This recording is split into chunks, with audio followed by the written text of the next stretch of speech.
Hello, xin chào các bạn đã quay trở lại với review 5 phút. Ở cuối tập 178, đang trong lúc Thạch Hạo cùng mọi người đang đi dạo trong thành thì họ bất ngờ bị một thanh phi kiếm công kích đến. Tiếp theo, thân ảnh của Long Vũ bất chợt xuất hiện khen Thạch Hạo dũng mãnh hiếm có trên đời. Sau đó, hắn ta liền mời mọi người vào trong nói chuyện. Nghe thế, mọi người cũng liền đi theo. Vừa vào, ánh mắt mọi người lập tức tập trung vào Long Vũ. Còn hắn, thanh âm hắn ta rất nhanh đã vang lên nói: "Các vị, đại nhân nhà ta là Quân Đạo, muốn kết minh cùng các vị. Tại sao đại nhân nhà ngươi lại muốn kết minh cùng chúng ta? Cùng nhau phối hợp, dù sao cũng tốt hơn khi chiến đấu một mình." Nghe những gì người kia nói, Thạch Hạo cũng phải chấn động.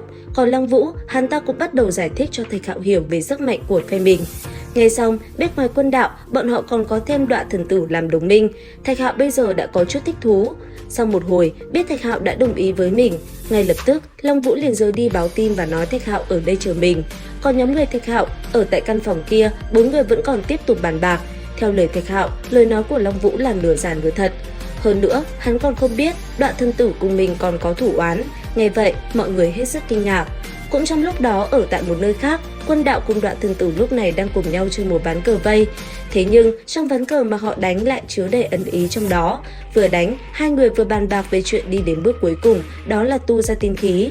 Theo như Quân Đạo, hắn muốn mời Hoang tới chính là vì tiên thi mà anh ấy vừa đoạt được. Thế nhưng, Đoạ Thần Tử đã ngay lập tức nói cho hắn biết, khi xưa mình từng dẫm đạp lên hai người của cung điện Chí Tôn, vì thế hắn cùng Hoang có chút thủ oán.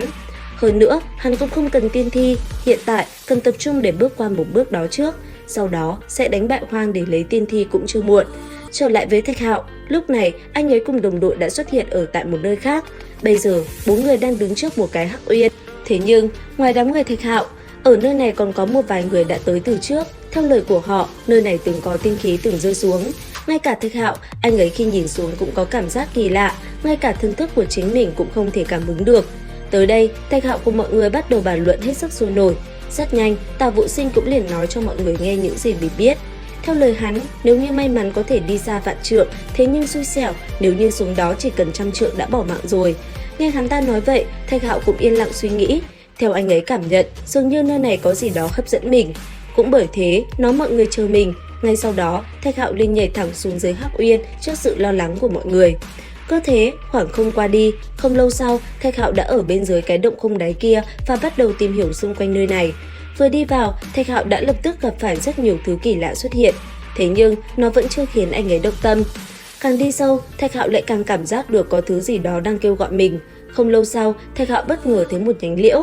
Ngay lập tức, anh ấy liền đi tới đó và cầm nhánh liễu xem thử. Dùng thiên nhãn nhìn qua, Thạch Hạo thấy Liễu Thần đã từng đi qua nơi này.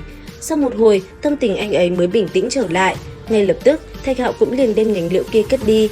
Làm xong, anh ấy liền đi tiếp xuống phía dưới và quan sát. Càng thâm nhập sâu xuống bên dưới, nơi đây càng hiện ra vẻ cổ quái. Thấy vậy, trên người Thạch Hạo cũng lập tức biến đổi, giáp trụ lôi đế cũng ngay lập tức xuất hiện bao quanh thân thể. Bất ngờ, ngay khi chiến giáp xuất hiện, Thạch Hạo lại thấy trên người mình xuất hiện chút ấm áp. Dùng thiên nhãn nhìn thử, Thạch Hạo lại bất chợt thấy cảnh tượng lôi đế xuất hiện. Trên tay người này hiện lên một quả cầu vàng chói, kèm theo đó là đầy lôi điện. Sau đó, theo bàn tay của người này khẽ động, một luồng năng lượng khủng bố cũng chảy xuôi vào cơ thể Thạch Hạo, làm anh ấy có cảm giác sảng khoái. Tiếp theo, Thạch Hạo lại tiếp tục xuống sâu hơn, đến khi xuống tới 10 vạn trượng thì rốt cuộc hắn cũng tới được đáy vực. Dưới đáy vực là vô tận hải cốt, đầu đầu cũng có, sinh linh nào cũng thấy, rõ mắt nhìn tựa như là một quốc gia tử vong vậy. Đi lại gần xem thử, Thạch Hạo bất ngờ lấy luồng tiên khí trong cơ thể mình, đột nhiên lao ra rồi lao về phía bộ xương khô kia, chỉ trong tích tắc đã thiêu rụi nó. Thế nhưng, thứ làm Thạch Hạo phải kinh ngạc chính là ở nơi đây có một cái tế đàn cổ ghi rất nhiều những ký tự phù văn kỳ lạ.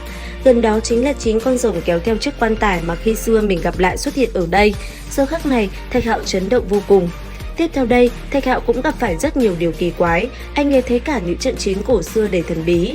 Cũng trong lúc đó, ở tại bên ngoài, khi đám người Thanh Y đang lặng yên chờ đợi, thì bất chợt có một tên sinh linh đi tới quát: "Hoang ở nơi nào? Đại nhân nhà ta muốn gặp hắn."